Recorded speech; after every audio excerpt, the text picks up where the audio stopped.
Hi everybody, this is Phelan Dolly doing my voiceover for War of Eternity uh, for the 22nd of May 2016. Sorry it took me so long to get this recording out. I had a lot of technical issues with both the video and the audio. This is about my 12th or 13th take with the audio, so I hope it works this time. And then for the video, it got a little messed up. You can see that a little later on, that the video quality changes a little bit. Overall, War of Eternity was pretty fun, pretty successful. It's fun just playing with one other player, because a lot of times people actually know their in-game spouse in real life. Lilbish and I know each other in real life. We're not the best of friends, but, you know, there's at least that personal connection, you know, we're pretty good friends. And so it's fun to play with other people, against other people who might have that same kind of connection with their in-game spouse, or also it might be just their alt. If they are playing both characters, that happens a lot. So it's an interesting mix. One of the things that made it a little more difficult was that inspiration buff. Here, Big Bailey and Salastar are using level 5 inspiration, which is pretty hefty. We're just using level 2, which was really by accident. We didn't realize that it only accepts unbound Balins for inspiration. We thought it would use bound Balins, just like Titan Wars, but that is not the case. And so I bought level 1, which cost 1,000 Balins, and then Lilbish bought level 2, which cost 1,500. And when you buy it, it goes for your whole party. So when I bought the level 1, he got that also, and then he got level 2 for both of us. So it was really just kind of an accident that we ended up with level 2 inspiration this week. I don't think we're going to be doing that in the future. So these players that are doing level 5 inspiration really wanted to win this week, I guess, because they dropped quite a few Balins on it. So it's an uphill battle for sure when we're fighting these guys. Also, Lilbish and I didn't really worry too much about this event. We didn't do any dimensions for it. I had 0 dimensions open, and I think he was the same. So that makes things more difficult.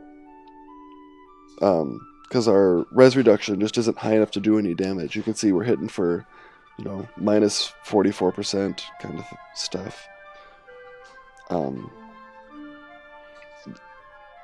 I used my regular strategy to use the Rage Rune and then the Lightbringer, which, for those of you who don't know, it's the Knighthood skill for mages that costs 100 Rage and will restore Awakening points for your entire party.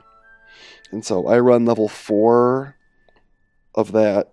I don't need the full level 5, because level 4 is enough to pretty much get us up to max Awakening. But obviously not enough in that fight. We just got beaten down by resistances and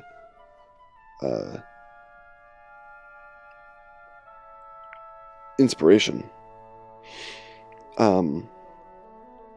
These other fights, I used my Sacred Knight again, and Lilbish used his Battle Oracle. I've been using the Rage Steel on my Eudaimon since Chilimac used it to win Class Wars back in like February. When Chilimac was using the Lightbringer when that first came out, the Rage Steel became really powerful. Speaking of Chilimac, here he is. He's always a really tough player. We always love fighting against him. And so I use that Rage Steel to stop people from using Lightbringer, but now I just kind of use it for everything because I've just found it to be really useful. Because it will interrupt whatever skill my opponents are using in the middle of it, and so then they end up not getting any skill off at all, and that gets me a turn ahead.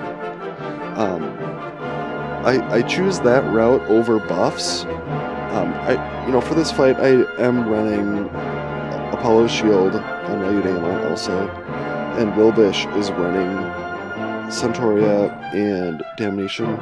So we are running buffs and debuffs, but I'm kind of shying away from those these days because players just have so many passives on their characters from Knighthood that will dispel buffs and debuffs. It's just not worth it. A level, a debuff that's supposed to last for 5 turns will get dispelled in the first 2, and so it's just not as powerful as it used to be. I'm using my regular Frigga, going a little more defensive, and Wilbish is using his Thor for the offensive. Trying to use that Lightbringer, but whenever I get chaosed, then I have to choose an alternate strategy, which is always frustrating. Now that it's a little easier to get those Books of Wisdom, I hope to max out my chaos resistance on my Sacred Knight so that I can do stuff even when I'm chaosed. Not quite sure how that chaos resist actually works. I hope it works out as I hope. So here's Trinity using level 4 Inspiration, and they're using an Odin and a Frigga, which is a pretty good combination. We went with the Thor instead of an Odin. Wilbish has both, so we could have done either. He likes the Thor just because it hits so hard. It can often one-shot players unless they have some kind of Guardian rune up. So that's always a lot of fun. They hit really hard and take out players one at a time. And then the Friggas are kind of a necessity in these team environments. Here, Queen Bee and King Bee just killed us in one shot. That's actually a strategy that our group with Asher and Sparkhawk has done in the past for Titan Wars, to just do an all-out offensive on the first attack to try to kill the entire team, and it works. But here you can see Onslaught and L'Oreal, for example, both used a Guardian on their first turn, a Guardian Rune or a Guardian Titan, and so that's actually a pretty good strategy, and I think I switched to that later on in these fights, and I'll probably do that in the future, is to just have my Guardian Titan go off first round so that I can't get one shot like I did against Queen Bee. By the time that Guardian Titan wears off, I can throw in a Guardian Rune, and then by the time that wears off, I'll be in Sylph mode and I can throw on a Sylph Shield. It's important to stay protected because these resistances are res reduction is so phenomenally high nowadays because of the talents. You can max out your talents and double your res reduction. So players are walking around with 50,000 res reduction. You can't have that much resistance of all 6 types. And so you really need those shields going to keep your group alive. Here, Onslaught and L'Oreal are really tough. We have a really good fight against them. But Lil Bish got reflected twice in a row, which is really frustrating. On his 2 big shots, he hits so hard that whenever he gets reflected, he immediately dies. So he got reflected, but revived because of our ring, and then got reflected again and died. And then I just couldn't take Onslaught and L'Oreal by myself. They're both very strong players, and I really need that support to have a chance against them. So that's too bad, but I've mentioned in a previous video, there's just so much chance involved in this game nowadays. 6 months ago, a year ago, it was all more based on your strategy, your skills, and your stats. But nowadays, the stats don't mean as much because you have that % chance for a reflect and % chance for a dodge. And then the chaoses obviously make everything a lot more random as well. Yeah, here you can see the video quality changed a little bit for this fight. I was having some technical issues during recording, but found a way to make it work. And I really wanted to include this fight because Shady and Warbird are really tough, and we enjoy fighting them every time we face them. I see Shady every month in Class Wars, and he usually beats me, but I beat him every once in a while. It's always very fun fights. He has great strategies. Here I'm trying to get back into Sylph mode as soon as possible so that I can throw out heals and shields, because that's what I do. I'm a Frigga. That's why I carry around that Rage Rune with Lightbringer, so that I never have to worry about being out of Sylph mode. As soon as I fall out of Sylph mode, I can hop right back in. And then with Lilbish and I both in Sylph mode, we're able to kind of wall up them. They're pretty defenseless, not in Sylph mode. And then for this last fight against Lexa, doing that same strategy, hopping up into Sylph mode right away. And we can pound on them once we're there.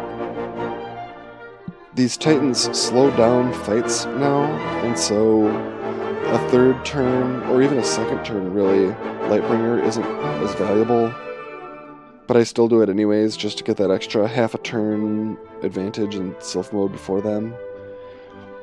Especially when I'm also fighting with Asher, because we both have that passive that will...